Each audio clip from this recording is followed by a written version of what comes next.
எப்படிப்பட்ட நிலையில் நாம் இந்த தேர்தலை சந்திச்சுட்டு இருக்கோம், இதை தமிழ்நாட்டு மக்கள் உணர வேண்டும்.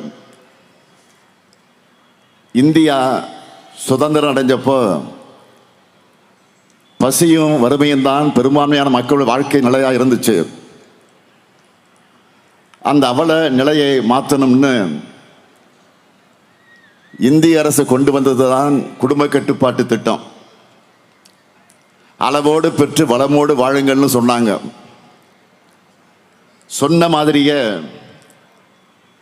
தமிழ்நாடு உள்ளிட்ட தென் மாநிலங்களும் இன்னும் சில மாநிலங்களும் அளவோடு பெற்று வளமான எதிர்காலத்தை நோக்கி நடைபெற ஆரம்பிச்சிருக்கிறோம்.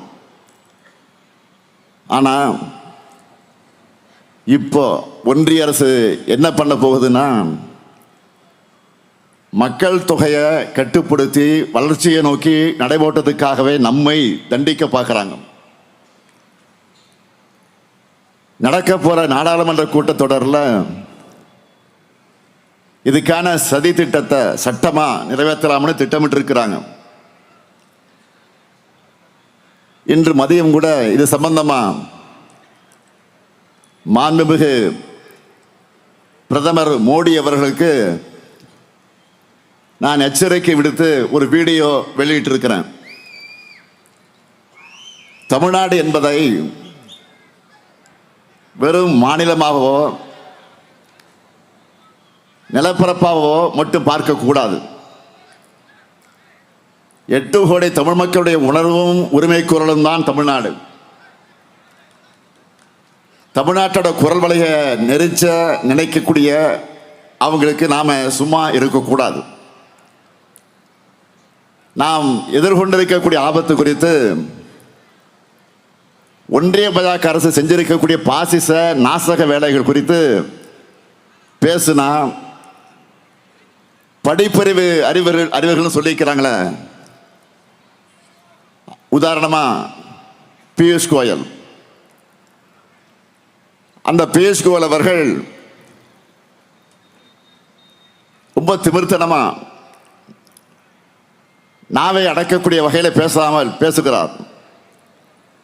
நான் அவரை கேட்டுக்கொள்வதெல்லாம் நாவை அடக்கி பேசுங்கள். நீங்கள் தமிழ்நாட்டு பாஜகவுக்கு மட்டும்தான் இன்சார்ஜ். அதை மறந்துட்டு அத்துமீறி வாய்க்கொழுப்போடு பேசிக்கிட்டு இருக்கீங்க. இங்க மரியாதை கொடுத்தாதான் திரும்ப மரியாதை கிடைக்கும். பாஜக தமிழ்நாட்டை பற்றி தப்பா எடை போட்டு இருக்கு. மாண்புமிகு பிரதமர் அவர்களே, உங்க முன்னாடி கையை கட்டிக்கிட்டு அடிமையா இருக்காங்களே சிலர், அவங்கள வச்சு தமிழ்நாட்டை குறைச்சி எடை போடாதீங்க. தமிழர்கள் அறிவானவர்கள், சுயமரியாதைக்கார உடையவர்கள். எங்க தன்மானத்து மேல கையை வச்சா டெல்லியில் இருக்கக்கூடிய ஆணவத்துக்கு நாங்கள் கொடுக்கிற பதிலடி கடுமையானதாக இருக்கும். தமிழ்நாட்டாக போராட இப்ப யார் இருக்கா? தந்தை பெரியார் இல்ல, பெருந்தலைவர் காமராஜர் இல்ல, பேரறிஞர் அண்ணா இல்ல, தலைவர் கலைஞர் இல்லைன்னு நினைச்சீங்களா? அது பெரிய தப்பு. அவங்களுடைய முழு உருவமா இந்த முத்துவேலு கருணாநிதி ஸ்டாலின் இருக்க. அவங்களுடைய ஆற்றல் எல்லாம் தமிழ்நாட்டு மக்கள் ரூபத்தில் என் கூட கடைசி மூச்சு இருக்கிற வரைக்கும் தமிழ்நாட்டுடைய தன்மானத்தை உரிமைகளுக்காக இந்த ஸ்டாலின் களத்தில் நிற்பான், சண்டை செஞ்சுக்கிட்டே இருப்பான். மாண்புமிகு பிரதமர் அவர்களே, தமிழ்நாடு தன்னுடைய இறுதி எச்சரிக்கை கொடுத்தாச்சு. நெருப்போடு விளையாட வேண்டாம். நம்ம திராவிட மாடல் அரசை பொறுத்த வரைக்கும் ஒவ்வொரு மாவட்டத்துக்கும், ஒவ்வொரு வட்டத்துக்கும், ஒவ்வொரு ஊராட்சிக்கும் என்ன தேவைன்னு பார்த்து பார்த்து செஞ்சு கொடுத்திருக்கிறோம். இப்படி இந்த வேலூர் மாவட்ட வளர்ச்சிக்காக செய்யப்பட்டிருக்கக்கூடிய திட்டங்கள்ல சிலவற்றை மட்டும் நான் ஹைலைட்டா தலைப்புச் செய்தியா சொல்ல விரும்புறேன். தண்ணீர் பஞ்சம் தலைவிரித்து ஆடின காலத்தில் தண்ணீர் பஞ்சத்தை போக்குற வகையில் 1300 கோடி ரூபாய் மதிப்பீட்டில் ஒகேனக்கல் கூட்டுக்குடி திட்டம் கொண்டு வந்தோம். அப்போ உள்ளாட்சித்துறை அமைச்சராக இருந்த நான் தான் அதை தொடங்கி வச்சேன். வேலூர் மையப்பகுதியில் 198 கோடி ரூபாய் மதிப்பீட்டில் பென்ட்லைன் அரசு மருத்துவமனை, சேர்க்காடு திருவள்ளூர் பல்கலைக்கழகத்தில் கல்விசார் கட்டடங்கள், காட்பாடி அருகே சட்டக்கல்லூரி, அப்துல்லாபுரம் அருகே டைடல் பார்க், 10 மேம்பாலங்கள், 7 தடுப்பணைகள், பாலாற்றின் குறுக்கே தடுப்பணைகள், அணைக்கட்டு அரசு மருத்துவமனை, குடியாத்தத்தில் வட்டத்தலைமை மருத்துவமனை,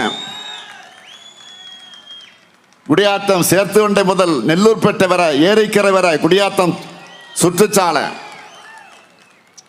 அப்துல்லாபுரம் விமான நிலையம் முதல் டிசி குப்பம் ஒடுகத்தூர் வரை ரூபாய் 50 கோடி மதிப்பிலான 4 வழிச்சாலை, பொன்னை அருகே ஆற்றின் அருகே கட்டப்பட்ட 35 கோடி ரூபாய் மதிப்பிலான உயர்மட்ட மேம்பாலம், தொழிலாளர்களுக்காக 45 கோடி ரூபாய் மதிப்பீட்டில் கலைஞர் நூற்றாண்டு தங்கும் விடுதி, 45 கோடி ரூபாய் மதிப்பீட்டில் காட்பாடி 2வது ரயில்வே மேம்பால பணிகள் துவங்கப்பட இருக்கு. 176 கோடி ரூபாய் மதிப்பில் அணைக்கட்டு பகுதியில் மேலரசம்பட்டி கிராமத்தில் தடுப்பணை கட்ட அடிக்கல் நாட்டப்பட்டு வேலைகள் நடைபெற்று வருது. 100 கோடி ரூபாய் மதிப்பீட்டில் காங்கேய நல்லூரில் இருந்து தத்துவாச்சாரி வரையிலான மேம்பால பணிகள் நிறைவேறக்கூடிய நிலையில் இருக்கு. இப்படி எண்ணற்ற சாதனைகளை செஞ்சிருக்கிறோம். ஒவ்வொரு திட்டத்தையும் செயல்படுத்தும் போதும் என் மனசுல என்ன ஓடும் தெரியுமா? மாவட்டங்கள் உட்கட்டமைப்பில் வளர்ச்சி அடையணும், மக்கள் பொருளாதாரத்தில் மேம்படணும், இளைஞர்களுக்கு வேலை வாய்ப்பு கிடைக்கணும், மகளிர் வாழ்வு செழிக்கணும், மொத்தத்தில் திராவிட மாடலால தமிழ் சமூகமே உயரணும். இதுதான் முதலமைச்சர் பொறுப்பில் உட்கார்ந்திருந்தது என்னோட எண்ணமா இருக்கு. இப்படி நினைச்சுதான் ஒவ்வொரு திட்டத்தையும் உருவாக்குகிறேன், ஒவ்வொரு கையெழுத்தையும் போடுகிறேன். ஒவ்வொரு ஃபைல்லையும் கையெழுத்து போடும்போது அதனால பயனுள்ள லட்சக்கணக்கான மக்களுடைய மகிழ்ச்சி தான் என் கண் முன்னாடி நிற்கும். இங்க சிறுபான்மை மக்கள் அதிகமாக வாழுறீங்க. நாட்டோட பிற பகுதிகளில் சிறுபான்மை மக்கள் எத்தகைய அச்சுறுத்தல்களுக்கு ஆபத்துகளுக்கு எதிர்கொண்டிருக்காங்க உங்க எல்லாருக்கும் நல்லா தெரியும். ஆனா தமிழ்நாட்டோட ஒவ்வொரு சிறுபான்மையினரும் பாதுகாப்பாக இருக்கிறாங்கன்னா திராவிட மாடல் ஆட்சி தமிழ்நாட்டில் வலிமையாக இருக்கிற காரணத்தால் தான். தலைவர் கலைஞர் வழியில் இந்த ஸ்டாலின் அதை உறுதி செஞ்சிருக்கிறார்.